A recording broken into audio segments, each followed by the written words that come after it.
very happy to introduce our next speaker is Kelly Sidor. She's an outpatient NP, nurse practitioner, and instructor at the University of Colorado. She received her bachelor's degree in nursing at University of Iowa, and then went on to work as a staff nurse in the med-surg unit. There, she developed an interest in oncology while caring for post-surgical oncology patients. Kelly then received a master's degree in nursing at Rush University in 2011. She worked in an outpatient bone marrow transplant at Northwestern as an NP for 10 years prior to moving here in 2021. She's on committees for post-allogeneic stem cell transplant patients, survivorship, and multiple myeloma. She enjoys the complexity of taking care of these patients. And she is also a part of the committee to help implement guidelines on our cardiovascular survivorship as well. I'm happy to introduce my friend and colleague, Kelly Sidor.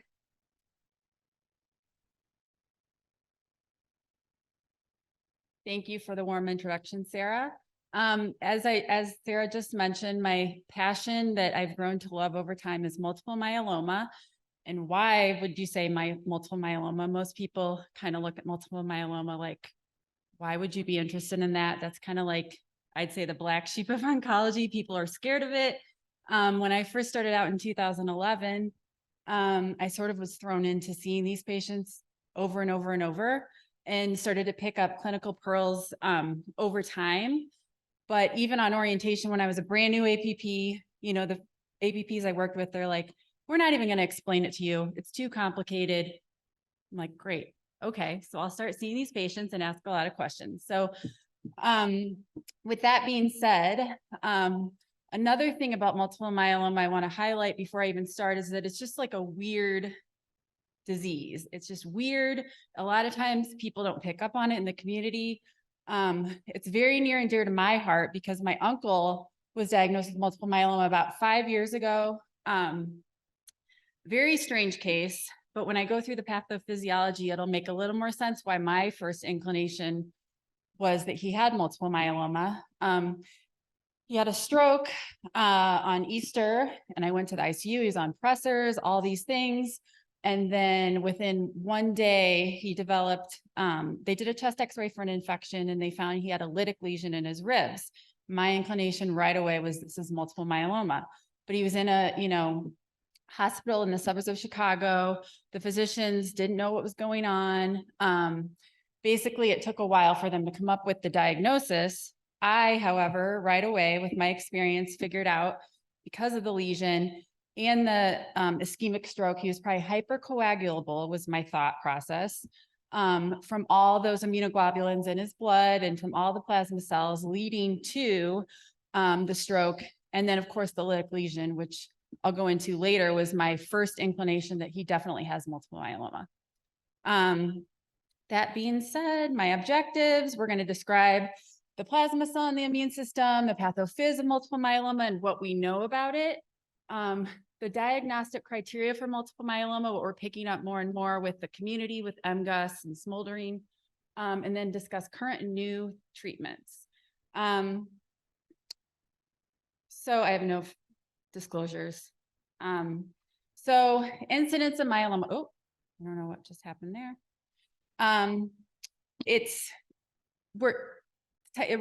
Blood cancers represent 10% of all types of cancer. There is a tremendous diversity and complexity with each heme malignancy, especially myeloma. We are noticing that myeloma is typically a case happens as you age. Median age of diagnosis is 69. The incidence is twice as high in African Americans, and it's more common in men. But the best part about myeloma, when I first started out as a clinician, it was kind of like, okay, we can give you a few drugs that might work and an auto transplant. And that was really all we had. Now you can see the improvements in survival because we have so many different therapies. It's very exciting. Shall I say, from becoming kind of the black sheep of oncology, it's more of like the cosmopolitan, like exciting new area in oncology is the way I look at it. And people are mainly living with myeloma now. It's more of like a chronic disease. Whereas before, everyone, you know, that got diagnosed with myeloma, you were sort of expected to live a couple years.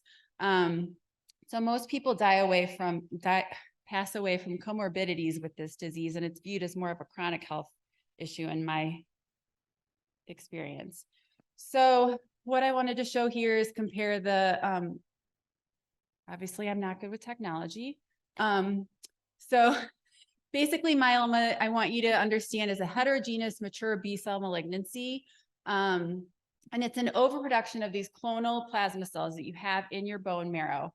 And there's an increased production of immunoglobulins that you have in your body, which causes organ destruction that leads to renal insufficiency, renal failure, anemia, bone lesions, all the crabby criteria, and immunosuppression and infections. Here's the cascade, which we kind of went over with Meredith already. What I wanted to highlight was that unlike the myeloid side over here, that the maturation occurs mostly in the bone marrow, the lymphoid side, where you develop the plasma cells, you have a fully matured B or T lymphoblast, and the natural killer cells are mostly educated outside the bone marrow in the lymphoid organs. So you have here the spleen and the thymus. That's where most of your training for these B lymphocytes and T lymphocytes and plasma cells. Now, this is the most complicated slide probably I have. So let me try to go through this so it makes sense. So basically, when you have B-cell maturation, when your bone marrow creates a B lymphocyte, it will create certain B lymphocytes that will have a specific antibody to a specific antigen. And you make hundreds of millions of blood cells every day, and 20% of those don't even get produced due to some sort of dysfunction. There's a generic immunoglobulin IgM that your body makes, which has no antigen specificity. It'll leave the bone marrow and then go to your secondary lymphoid organs. So you have these, and then you have this naive B cells that develop in the bone marrow where they generate a B cell receptor. They circulate to the secondary lymphoid organs, the spleen or the lymph nodes, and they're activated. Then when they're activated, they come into contact with a specific antigen, resulting in a formation of a germinal center. Through some very complicated somatic hypermutation of the DNA that codes for the tip of the immunoglobulin, they keep rearranging until they come up with a genetic sequence that matches an antigen. That will then exit the germinal center and will have either memory B lymphocytes, which is your adaptive immune response, or a long-lived plasma cell, or a short-lived plasma cell. So those three things. B lymphocytes have an immunoglobulin as a receptor. So I want to highlight that. And plasma cells, which are the final stage of an activated B lymphocyte, is the only cell in your body that can actually secrete antibodies or immunoglobulins. There's estimated that there's 300 to 500 million B lymphocytes in your body, only 30 copies of the same subtype, which is why you have heterogeneous diversity or polyclonal diversity in your immune system. So for a healthy person, I wanted to quickly go over healthy clonal expansion in your immune system.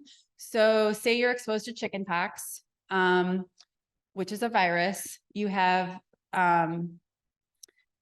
the second time you're exposed to it, you have one of the 30 B lymphocytes through antigen presentation with the T lymphocyte that has the right antibody to recognize chickenpox. This will then stimulate clonal expansion to make several plasma cells, and these plasma cells can secrete the antibody very rapidly. It's estimated they can secrete over 2,000 antibodies in 1 second.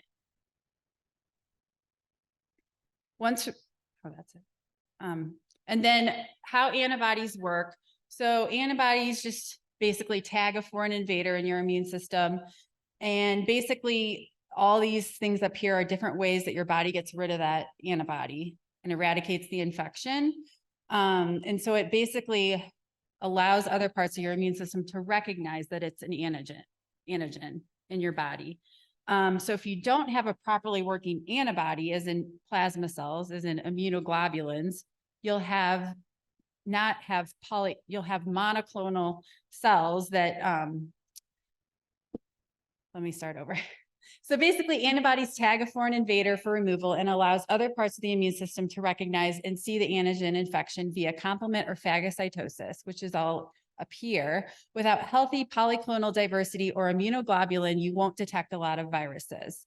So if you've got cancer with your plasma cells, your immunoglobulins aren't functioning correctly. They're not tagging foreign invaders, and whatever's coming into your body, your other parts of your immune system are just not even noticing, just floating on by and not recognizing what's going on. Another thing I wanted to mention was plasma cells just in general. You have short-lived plasma cells that line the GI and the respiratory tract, and those secrete immunoglobulin wherever it's needed very quickly. They only live several days and then they're replenished constantly. And then there's a very small percentage of plasma cells that are long-lived, those plasma cells that migrate back to your bone marrow. The healthy person that does not have active myeloma usually have 2 to 3% plasma cells in their bone marrow. But if you did a bone marrow biopsy and you notice anything that's 10% or higher of plasma cells, then you would kind of be suspicious of some sort of plasma cell disorder.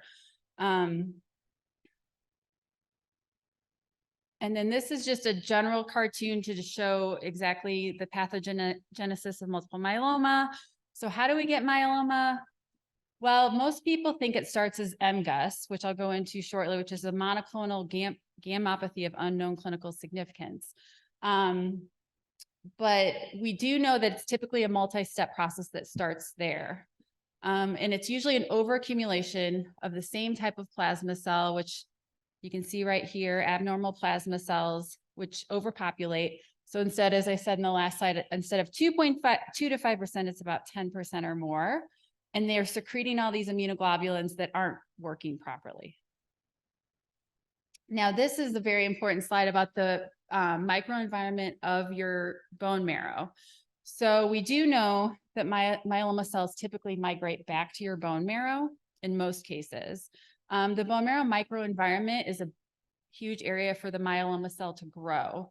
It's usually a big culprit, and its partner in allowing the myeloma cell to achieve longevity and immortality and expand and proliferate. So there's an adhesion of this myeloma cell to this bone marrow stromal cell, and the stromal cell is just like the architecture of the red marrow. So between this communication, this causes cytokine dysregulation, which is basically just a miscommunication of all of the normal communication that's going on in the bone marrow, and everything is changed, which also causes, as you see right here, osteoblasts, which are the baby cells, the builder of the bones, to not grow as much. And then there's a balance, and then the osteoclasts, the chewers or destroyers of bones, overgrow, which leads to lytic lesions, which is a common thing we see in multiple myeloma. This slide is sort of like I think one of the most important, because it talks about MGUS, which I'm hoping over time we're starting to recognize more about MGUS, that we pick it up in the community more and we watch these people a little more closely. But as you can see, here's the primary genetic events that we think can contribute to MGUS. And I wanted to point out that sometimes you can go straight from MGUS to multiple myeloma. Sometimes you go to smoldering. Sometimes you pick this up while it's smoldering and go straight to multiple myeloma, or sometimes we see these people typically in our center when they already have active multiple myeloma. But you can see that there's a primary genetic event or mutation that propagates to have MGUS, and then you have a secondary genetic mutation that can lead to multiple myeloma. Now, diagnosing myeloma,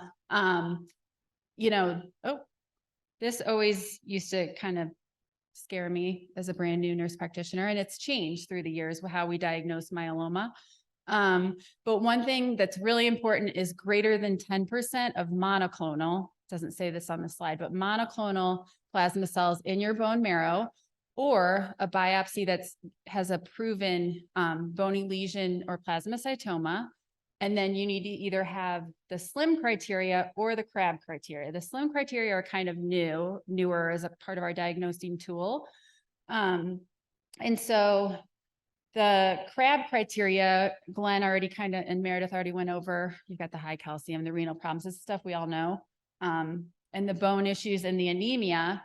And then the SLIM criteria now, if you end up doing a bone marrow that shows 60% plasma cells or greater, or you have a light chain ratio greater than 100 with the involved light chain, or you have an MRI with one or more focal lesion that's greater than 5 millimeters. You can also add that to your toolbox for diagnosing. And in our clinic, in our center, this is typically our initial workup, which as you can see, it's a lot of different things. And most of the time we see some of these patients, in fact, some of my allo patients I see post-allo where we're concerned about MGUS, they don't necessarily check the quantitative immunoglobulins the correct way with the M protein, which I'll get into in a little bit, but it's a lot of different tests. But the main thing is you want to look for the M protein, which I'll go into in a little bit, because that's the level of that is going to show you whether it's progressing to smoldering or actual active myeloma.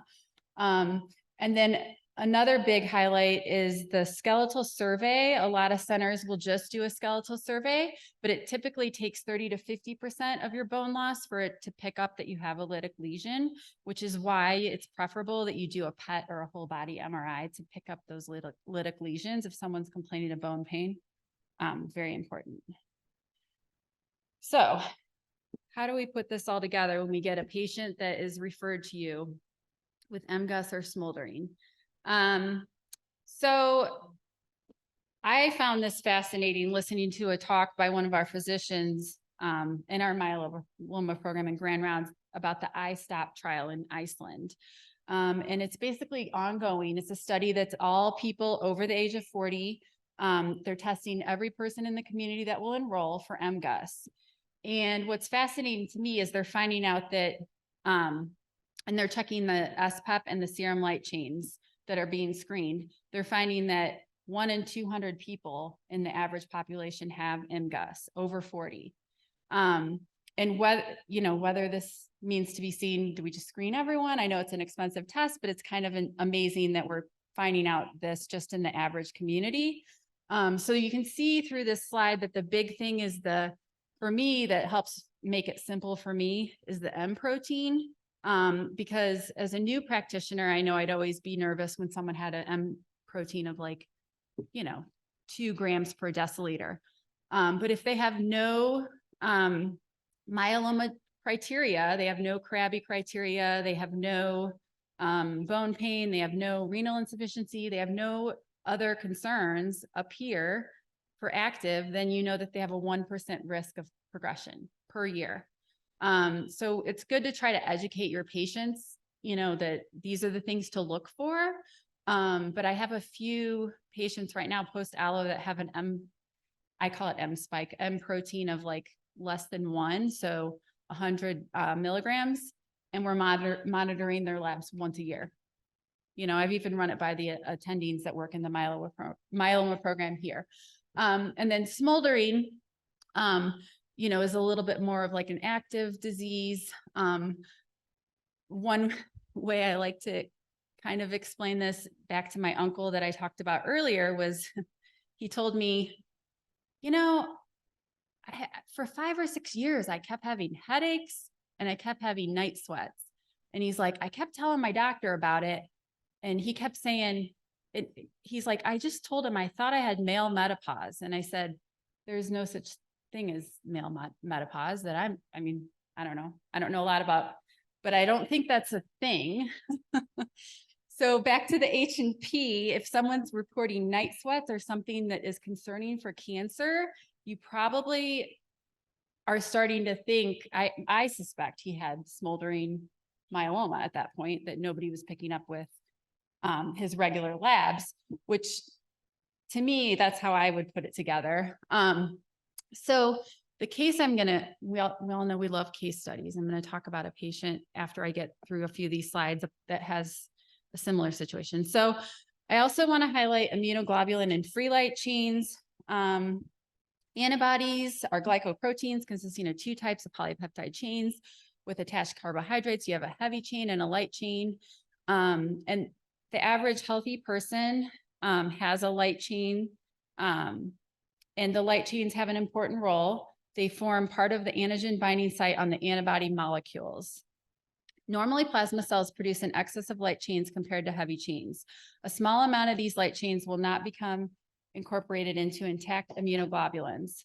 These are called free light chains and are released into the blood. So if you have an excess of free light chains and they're in the periphery, that's when you can develop renal damage, right? Because your kidneys are trying to filter all these free light chains, which are part of our crab criteria, sorry. So I think that's important to kind of understand that part of the diagnosis, that the free light chains and the immunoglobulins are really important as an indirect method in diagnosing myeloma. And these are the different isotypes you can have. Obviously, you see 80% are IgG, 13 are IgA. So 93% of your patients are probably going to have either IgG or IgA myeloma. Now the fun part, immunoglobulin testing.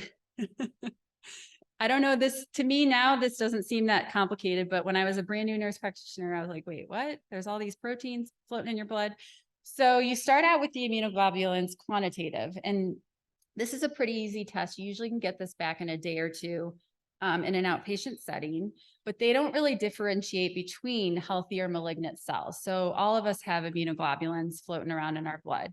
And then you need to have the protein electrophoresis, which this is something I've encountered in clinical practice where you get a patient, there's concern for MGUS or concern for smoldering, but they did not check protein electrophoresis.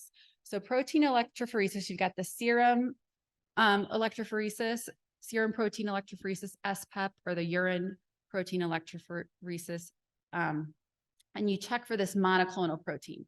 Now, what this monoclonal protein does is it basically means that there's a whole bunch of immunoglobulin coming from one type of a plasma cell population or one isotype. And it'll usually say in the M protein, what they think it is. So you'll have if you have 90 milligram per deciliter, it'll say, which it can only quantify 100 and higher. So it'll say quantified, or it'll say detected, but not quantified, usually in your lab values. But it'll usually at least differentiate between you have an IgG, IgA, or an IgM isotype. And then the 24-hour urine, we kind of do a diagnosis, and then it's more just like evaluating for renal damage. Some of our clinical trials will do it a little more often, but we don't typically do that every month or so at our program. It just kind of depends on the patient. Okay. So this is a typical,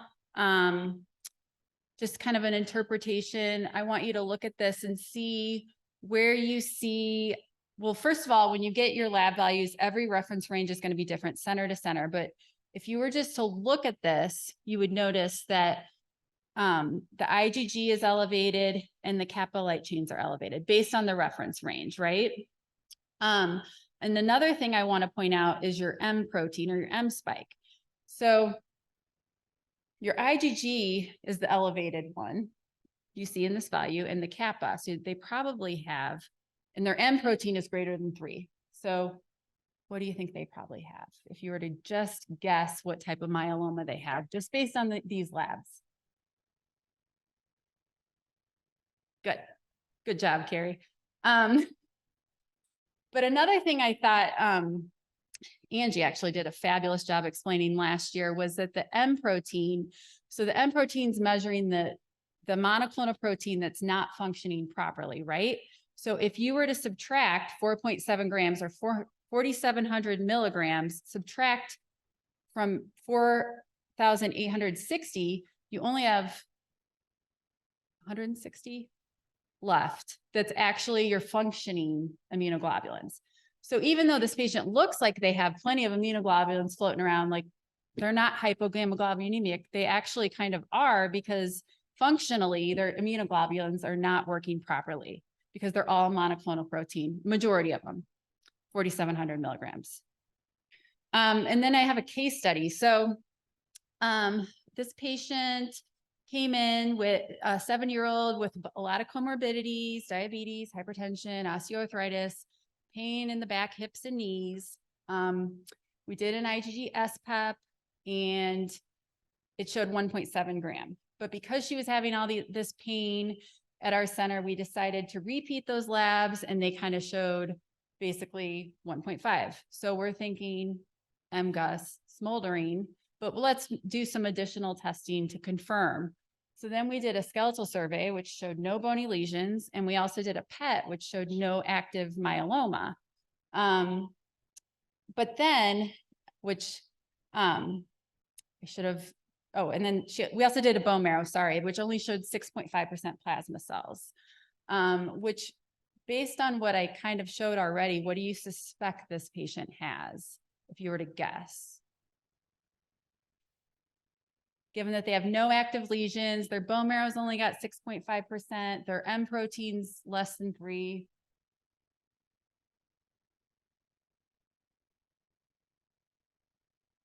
MGUS. Because they have no crab criteria or slim criteria, right? The bone marrow's only got 6.5%.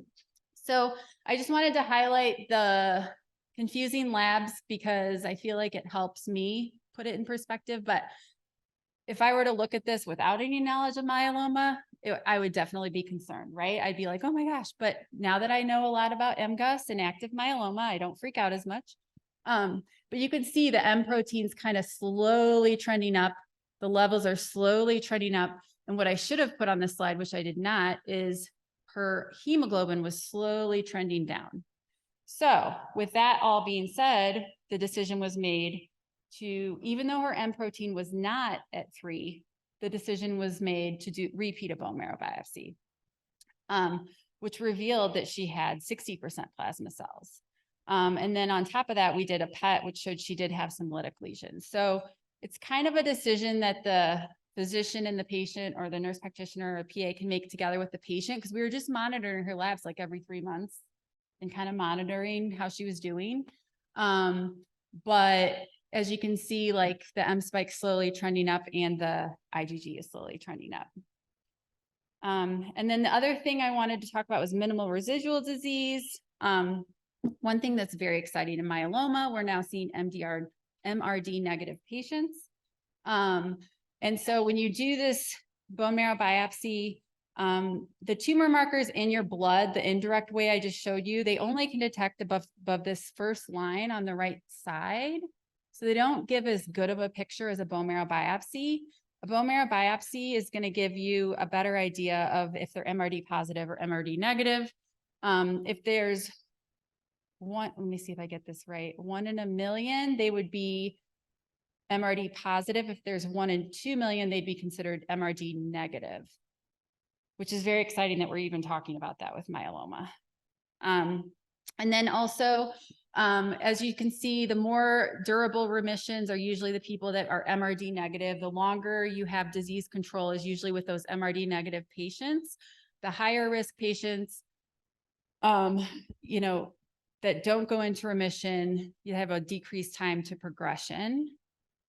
And then these are a bunch of different slides that I always have to look at to determine whether they're in partial remission, very good, or partial response, very good partial response. You can look at these at your leisure. I won't go through all these. And there's also this new revised international staging system, which we've been using in our program, which is determining high risk versus low risk. And this is kind of important. It's pretty straightforward. It kind of guides you through all the criteria that make high risk. So it makes it a little easier to understand. And this also shows that if you have cytogenic abnormalities, deletion 17p is definitely one of the high risk ones. And your ISS stage, which I just showed, that's obviously going to put you at high risk. If it's 3, if it's 1, it's low risk. And 2 is kind of in between 1 and 3, just like intermediate risk. And then obviously, if they're more advanced, they're going to develop more of like a plasma cell leukemia. Those are really hard diseases to control, or extramedullary involvement. And then this just kind of talks, we always want to take into consideration with our patients that they're usually in the late 60s, early 70s. So they're a little more frail, a little more elderly. We also want to decide what therapy to give them based on that. They also have a lot of comorbidities sometimes, diabetic, renal, cardiac. So that's something we need to keep an eye on with our patients. So this also shows that, we want to get them into early remission as quickly as possible with induction chemotherapy. We typically at our center do triplet therapy. Sometimes we've started to do quadruple therapy for the young, fit patients to get that disease under control and keep it under control for a long amount of time. But as you can see, it gets harder to treat the more times you relapse. It becomes a little more refractory. And also, that I want you to understand that the tumor community as a whole population can evade and mutate. And you can have these subpopulations within your monoclonal protein. So this is why we have remissions for a while, and then you have suppression of that clone that responded to some sort of drug. And then the 2% that doesn't respond eventually finds a way to mutate, evade, and then you can make up 50% of the population. And that's when you need to change your treatment. So current myeloma therapies, there's so many, I honestly can't even keep up. There was one Heather brought up earlier, I've never even heard of. And this is the exciting part about myeloma. It's always evolving and constantly changing, and it's really amazing. And so we always have steroids in our toolbox, of course. Monoclonal antibodies are typically what we use up front here, and IMiDs. So I'm going to talk about, and proteosome inhibitors, talk about those three. And then this kind of shows the way they affect the bone marrow microenvironment, which is a pretty complicated process. So you don't need to read this, but you can look at it later. So IMiDs, we use a lot at our center as a frontline outpatient. So one thing you want to know about this is it reverses the communication in the bone marrow microenvironment, and it makes basically that area inhospitable for myeloma cells. So they no longer have the immortality that they used to have, and they start to die off. One thing with lenalidomide, you want to watch for renal function. And with pomalidomide, you want to watch for liver function. Those two tend to cause rashes also. I see a lot of that outpatient. And then also you want to watch for increased risk of clotting. So we always put our patients on thromboprophylaxis. We have like a scale that we use to decide what to give them.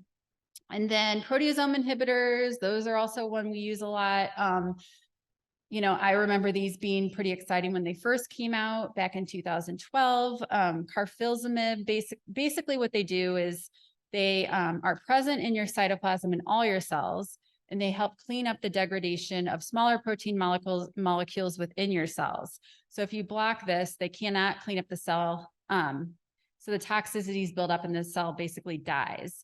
And one thing I like, or one drug I really like, is bortezomib. It's given sub-Q, outpatient, very easy. Usually doesn't have a lot of side effects. I know it's listed heart failure and hypotension, but typically it's tolerated pretty well. It does cause peripheral neuropathy, so you always have to watch for that with Velcade. And then carfilzomib, a big thing with that is cardiac toxicity. So we typically try to get like a baseline echo and some cardiac testing at the time they come in. And as I said at the other slide, when we diagnose, we usually do a pro-BNP and a BNP, but we usually do cycle 1, day 1 markers on those patients and tightly control their blood pressure because they can develop a lot of cardiac complications. And then monoclonal antibodies.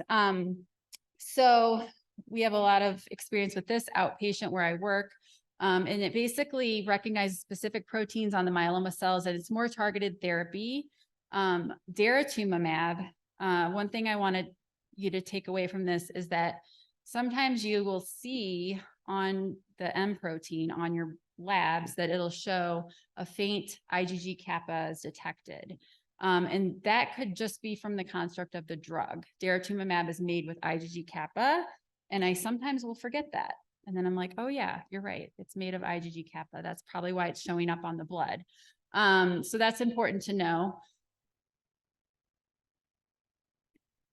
And this is just supportive care, which I kind of already went over. You want to monitor these patients for risk of clot. You want to monitor risk of infection because they've got all these monoclonal immunoglobulins that aren't working properly. So they're much higher risk for viral. And we do PCP prophylaxis, and we do acyclovir to prevent shingles for all our patients. And you also want to monitor their bone health because some of these people come in with severe bone disease, so they get bisphosphonate therapy. That kind of says. So CAR T therapy, which, you know, is all the rage these days and very exciting, is basically, Heather already went over it really well, but our target in myeloma is the BCMA, or the B-cell maturation antigen, which is expressed on the late stage B lymphocytes and plasma cells. It's a genetically modified T cell. And at our center, we've been using a BECMA. We're supposed to be getting Carvykti soon. I haven't heard when that's actually happening, but we've started to have a lot of experience taking care of these patients at our center. Obviously, the big risk with these is the CRS and the neurotox, but typically it's been low grade and manageable inpatient. And then the bispecific T cell engagers, the antibodies are BiTE therapy. It's sort of like the matchmaker in the cancer world. So basically what it does is there's CD38 is broadly expressed on all late line B cells and plasma cells. So it's just a generic marker. And this bispecific antibody attaches one end, the bispecific antibody, and it attaches one end of the T cell and one end of the malignant plasma cell together to eradicate the cancer cell. So it's sort of like bringing them together to destroy them. And then Heather already kind of mentioned some of these. Teclistamab also we're having some experience with in our center, which is BiTE therapy. But we also have these two CAR T therapies. And like I said, it's hard to keep up. There's a new one out on the market that we just learned about this week that we might be seeing at our center. But they overall, bispecific antibodies have demonstrated very high overall response rates in heavily treated patients with myeloma. So, you know, we've been seeing a lot of, whenever we see the relapse after CAR T therapy, we've been giving them BiTE therapy in our program. And one of the ones is teclistamab, which was just approved in December 2022. So teclistamab is the bispecific B-cell directed T cell engager for the treatment of those relapse refractory fourth line of therapy. You can see all the types of drugs they've had already. You want to monitor these people for CRS and neurotox. And we typically do inpatient for the first dose. And then there's like a step up, and then outpatient. We've given these in our center with subsequent dosing. Obviously, the more high risk patients, we will admit them again. And then another case study. So I have a patient that IgG kappa, initial workup, she had a bunch of lesions. She underwent RVD, induction, all kinds of different therapies, relapse refractory. I think the decision was made not to give her CAR T, I believe, because I'm not exactly sure why we didn't do CAR T with her, but she's more of like the naturopath way for all her things and wants to know every detail about all her drugs. And so eventually she became relapse refractory, and her M protein over here, which this pointer is not really working, started to increase on her, she was on, I think, Daracarf Dex, and we added bortezomib. So she completed 19 cycles. And after that amount of time, we started to notice she still was having these slow increase of her M protein and her IgG and her kappa. So the decision was made to give her teclistamab. And I just wanted to highlight the dramatic response after just a few cycles. You can see right here at the far side, her M protein's down to 0.1. So that would be over 90% response, which would be very good partial response, which is shocking to me that quickly she's having that. It's pretty amazing. And she's fits into one of those like frail elderly patients. So I just wanted to highlight her because she's doing great. She's doing fabulous in the outpatient setting. Who knew? And then this is all the different bispecifics that are hard to keep track of, but I just wanted to highlight Teclistamab and then Talquetamab. I don't know who decided they'd be almost very similar, but that's the one that we might be getting shortly in our center.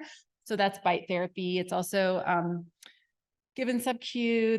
I think we'll probably be hospitalizing them first for a ramp up, and then they'll do subsequent dosing outpatient, but you monitor for CRS, monitor for neurotoxicity. And then my last couple slides is just another case study about a patient.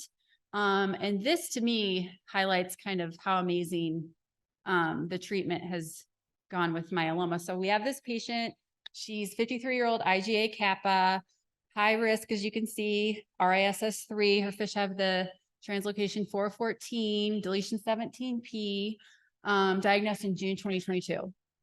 And she met all the criteria, 80 to 90% plasma cells. So she's pretty anemic at that point because the plasma cells are overtaking her marrow, free light chain ratio of over 100, renal failure, lytic lesions, anemia, you name it, this woman has it.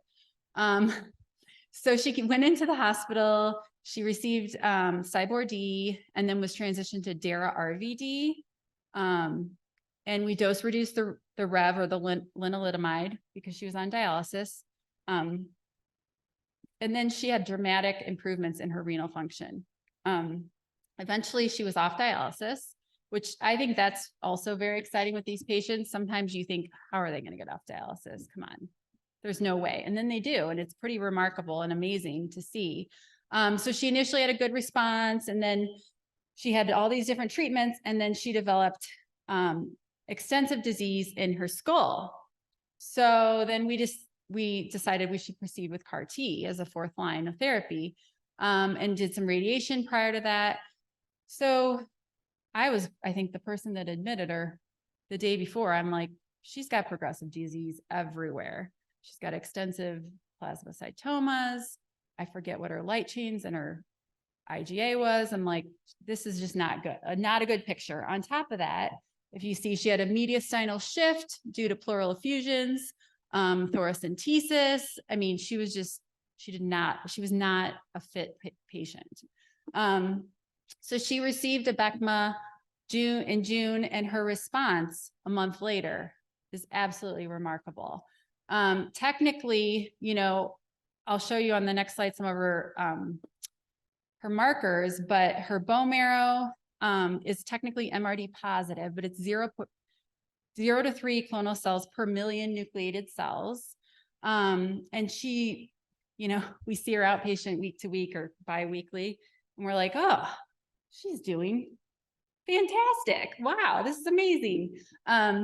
And so now she had a Pleurix catheter placed because she had this thoracentesis that was draining every 3 to 4 days, about 2 liters. And now that's barely draining any fluid. And then she came in, I think it was a couple weeks ago, and she was complaining of scapular pain. I'm like, oh no, this is her disease again. This pesky myeloma relapsing. Doesn't look like it. We did this PET, or we did the CT. We did a full cardiac workup, full check for infection, everything. All her soft tissue masses, everything's decreasing. All her myeloma markers are looking great. Turns out she probably just has some sort of a pneumonia, which we're treating empirically with, I think, Lavaquin. But I wanted to highlight her response. And you can see when she first went in for CAR T, her labs at 6/20/23, you can see the increase in the IgA, increase in M protein. And then you can look at the ones from last month where she has a faint monoclonal protein, barely detectable. So I thought it was a pretty good summary of just how amazing our treatments are these days for multiple myeloma. One of the highlights, or one of the takeaways, I think, for me personally with multiple myeloma is that, we're picking it up more in the community. especially the MGUS, as I highlighted with that trial with Iceland. So what's the future for myeloma? Are we going to be checking more for MGUS in some of our patients, our elderly patients? Obviously, the testing is very expensive.